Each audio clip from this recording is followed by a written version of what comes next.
The tools of the ecological detective. Deterministic functions.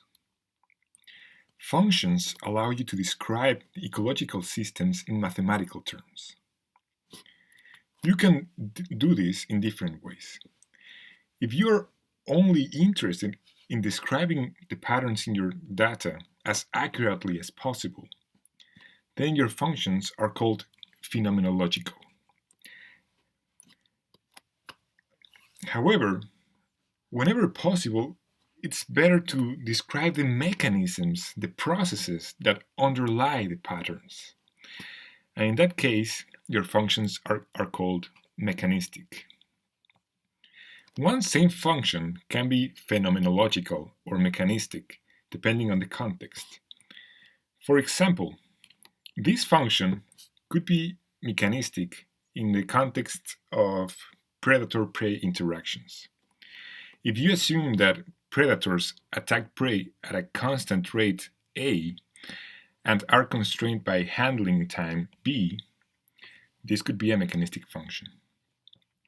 It could also be phenomenological if you use it to describe population growth just because you want a function that starts at zero, starts increasing linearly, and then slows down as it approaches an asymptote. Anyway, as an ecological detective, it's very important that you know a variety of functions commonly used to describe ecological systems.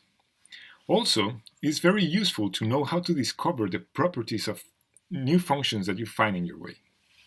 For example, one of the first things you might want to know about a new function is what happens to it when x gets very small or very large. The key to do this is to see which terms will dominate the function when x gets very big or very small.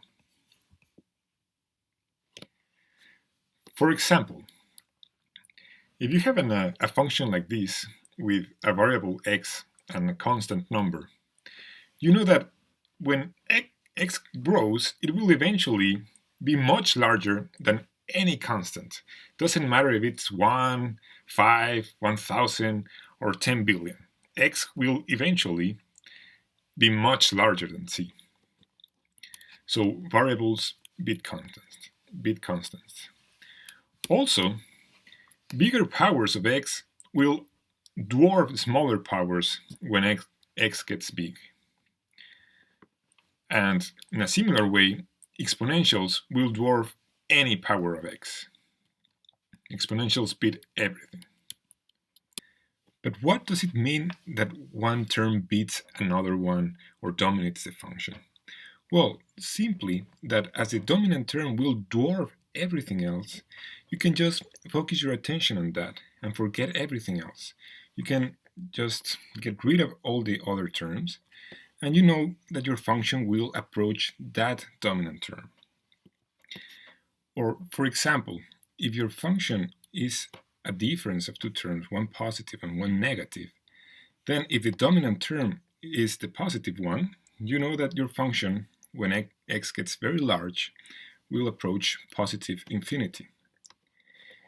Instead, if the negative term is the dominant, your function will approach negative infinity.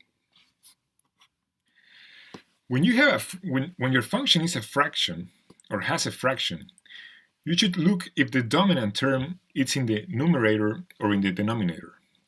If the dominant term is in the numerator, then the function will approach infinity as x gets very large. If instead the dominant term is in the denominator, then the function will approach 0. If both the numerator and the denominator have equally dominant terms, then the function will approach 1.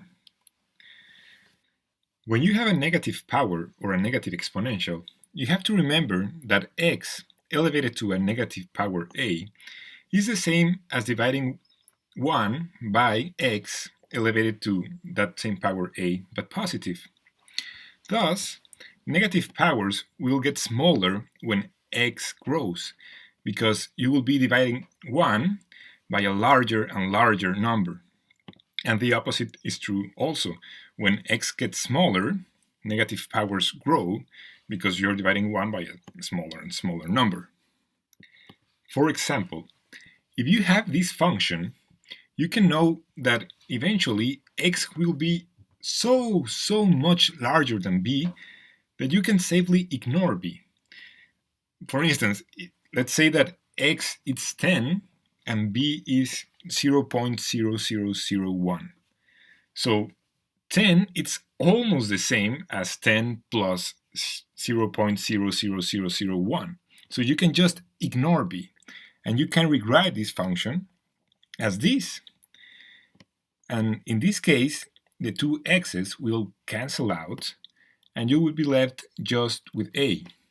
So in this way, you can know that the function will approach a as x grows. You can get a lot of other information about a function just by analyzing it. For example, if you take the derivative of a function, you can find its slope or critical points. You can learn more about this reading the third chapter of the book Ecological Models and Data in R, and you can also review your calculus skills at Khan Academy.